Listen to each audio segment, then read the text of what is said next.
How you doing, YouTube? Matt, Master Beer Reviews, back with yet another review. A little bit of canned bigness in the form of Monday Night Brewing's. It's their bourbon barrel aged Drafty Kilt. I love bourbon barrel aged 12-ounce cans. Something about it just tickles me pink.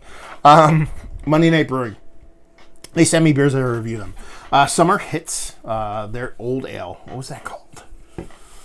Oh, Last Will and Testament. That thing was hot awesomeness. But then they send me stuff that's, okay. Never had anything that was like just drain pour. But this one has me really intrigued because the last beer they sent me was their bourbon barrel aged Sympathy Weight. And that was a bourbon barrel aged wee heavy that was aged in bourbon barrels. A bourbon barrel aged wee heavy, and the bourbon barrels previously held maple syrup. So that's the big difference here. They put a Scotch ale wee heavy. What are we, it's partly sunny, partly cloudy at this point. A bourbon barrel aged. So it's essentially the same style of beer in a bourbon barrel sans that maple syrup. So I'm kind of curious to see where this one sits compared to the other one. I'm sure it might be a different malt bill, a different makeup of the beer for a couple different reasons. One, two totally separate barrels, but they came at the same time. So actually, you know what? They might be the same base beer, but the fact that they switched over from wee heavy to Scotch ale makes me think there might be a little bit of difference, but we're going to find out. Bourbon barrel aged Drafty Kilt, bourbon barrel aged Scotch ale. That's it. This was canned 11/14. This is 11/19. And they sent me a glass this time, and a glass I will actually use. I usually don't do a lot of proper glassware just because I like my glasses, but I actually really love this glass shape. And with this 12-ounce beer, it just kind of made sense. So I'm going to go a little bit of a proper glassware for the rare occasion here. Not a big hiss popping that off there, so we'll see what happens. Pouring this vigorously in a semi-dirty glass. I washed it, so don't worry about that Monday night. Yeah, I mean, she looks like a Scotch ale. She's got that rich kind of malted malt ball colored head to her. Nice creaminess to her. She's dark, but you definitely glean a little bit of color through it. So yeah, she looks the part of a wee heavier Scotch ale. Let's get a nose. Definitely getting that bourbon barrel in there. You're getting soft kind of red fruits, cherry leaning. You're definitely getting a big kind of vanilla, coconut, caramel portion of the show. A little bit of soft barrel char and a nice sweet malt from the beer itself. I mean, wee heavies are usually kind of malt, sweet heavy to begin with, not to be redundant. I should be calling it Scotch ale because that's what they call it, but it would work better. Say it's Scotch ale.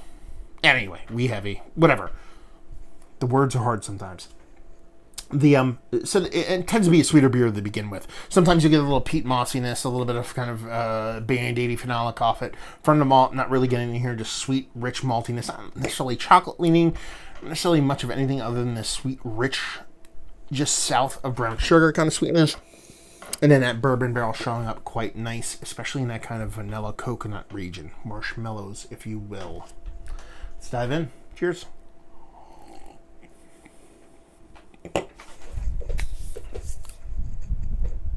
Ooh, okay. There's a super dry bittering component. I think I remember talking about that with the Sympathy Weight. I will post this the same time I put Sympathy Weight up. There's a big drying component on there. I'm pretty sure it has to be coming from the barrel. I can't see you getting that from the malt portion of the show. That coconut vanilla thing carries through. With that big drying component, it's almost like a spiced rye beer. That's how spicy and drying it is. Yeah, it's okay. It's a bit thin. It tastes very much similar. I'm going off based off of just knee-jerk memory. Based off the other one, but it tastes very similar as far as dryness and as far as the thinness of the beer. There's a big drying component, a big spicy component. I think that's all wood to be had there. Like I said, it could be a little bit of smokiness, a little bit peat smokiness, a little bit of smoked malt, kind of all marrying in there, and that would kind of make sense. Because in the other one, I didn't really get as much spiciness and smokiness off it, but that could be that maple syrup when sweetness kind of tampering that down. But it's an interesting beer. It's not a beer for me. Let's put it that way.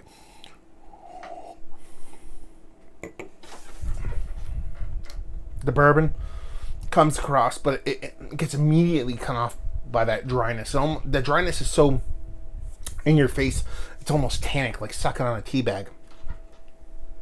So you get that pop of that bourbon, you pop of that sweetness, but then immediately it's kind of dropped out because of how big and dry and tannic that dryness and wherever you're getting that from is kind of throwing it at you.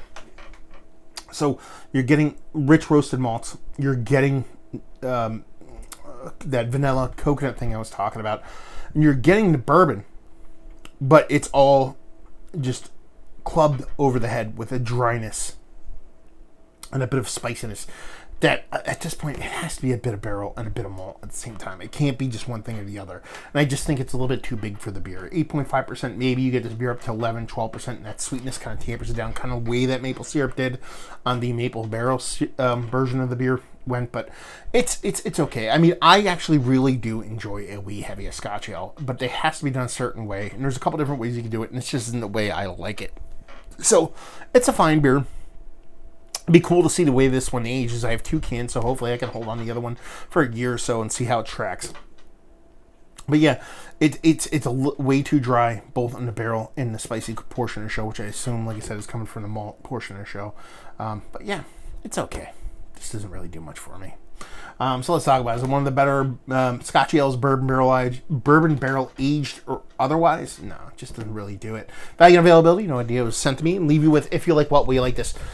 If you like your barrel-aged beers, but they always come off too sweet for you. This is the other end of the spectrum. Some people like dry wines. More times than not in beer, you don't see that. But if you like the bigger beers, if you like the barrel-aged beers, but they tend to come off just way too cloying for you, even if they aren't too cloying for other people, this one might work for you because it is sweet, but that dryness and that spiciness kind of bring it back to an uber dry portion of the show. So if that's, something that you've had a hard time finding in beer, then this might do it for you.